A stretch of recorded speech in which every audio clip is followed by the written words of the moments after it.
My name is Greer. I'm from Milwaukee, Wisconsin originally. I am a filmmaker, an independent filmmaker, mostly narrative, but also some documentary films. I'm a professor, an associate professor of film in the communication arts department at the University of Wisconsin-Madison. I'm also a father of two teenagers, basically, and husband, and a son, and a nephew, and all those things as well. Why do you filmmake? Why do you do that? How did it start? I didn't have a special connection to film growing up. And I think there were like a whole series of small little seeds that were planted, right before and in college that kind of ultimately turned me into having an interest in film and wanting to be a filmmaker.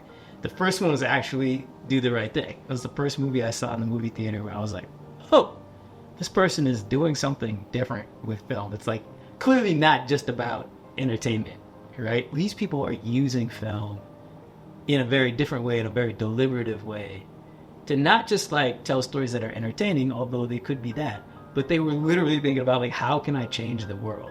You spoke in lecture the other day about your initial interest in film as seeing film as like a vehicle of transmitting empathy. Yeah, the way that the camera lingers on people's faces. There's all kinds of research, maybe you know better than me, that, the more that you kind of like stare at somebody's face and into their eyes, like it does create connection. Like they've done this research and literally had strangers just stare at each other for a long period of time. And it's not that they fall in love, but they do kind of like just build because of empathy, just because they stared at each other. So I think in terms of the structure of those films, the formal structure of those films, the way that they do those things are really what appealed to me. The first thing that said to me, like, oh, maybe this is my way to tell stories. Being an academic filmmaker is one way to do that, right?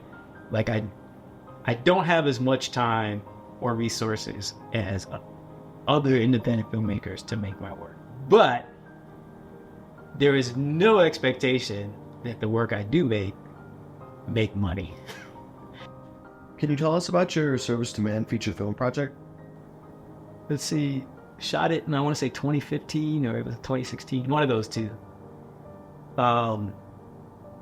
So finished it in 2017, I guess. I think it's successful, in all those kind of ways. Won festival awards. I think it's a pretty good film. Not a great film, but I feel pretty good about it. And we made that for, I don't know, it's like $150,000, which is a lot of money for us, right? But like in feature film terms, is nothing. That's like a rounding error, right? From even most independent films. So, it's pretty amazing. One thing I learned is actors like to act, cinematographers like to shoot. If you give people kind of like space and time to like do their thing, even if, and it's a good project, even if there's like not a lot of money or resources involved, like, people can, they will. And where people get frustrated is if their time and artistry is not like valued. So you can create space and time for folks then it's appreciated and given back to you twofold. What's of all the projects that you've worked on? It can be teaching, or like overseeing a project of a student or something, but what's been your favorite one? Oh, wow. There was one particular project where I visit the sets, and I was visiting the set, and the students had kind of hit their stride, and it's like an emotional, kind of dramatic piece, and the acting was really good. And it's just like, I remember standing next to the DP and the director, and looking at the monitor and kind of looking at and they're like, you guys actually, you messed around and did something here. Like, something is happening, right? Like, they were lighting up, and and like you were out spilling the fields. I was like, you made a movie, right? And that's pretty powerful when that happens in the moment. So that's an example here. How would you say your relationship with Greer has influenced your own ambition? Oh, well, yeah. It's really made me develop a love for teaching film, him being my supervisor and getting to learn from him from how he lectures and being able to take the advice that he gives me in terms of how to teach my different lab sessions, discussion sections has really been incredibly helpful to me, and it's really been instrumental in just making me a better teacher.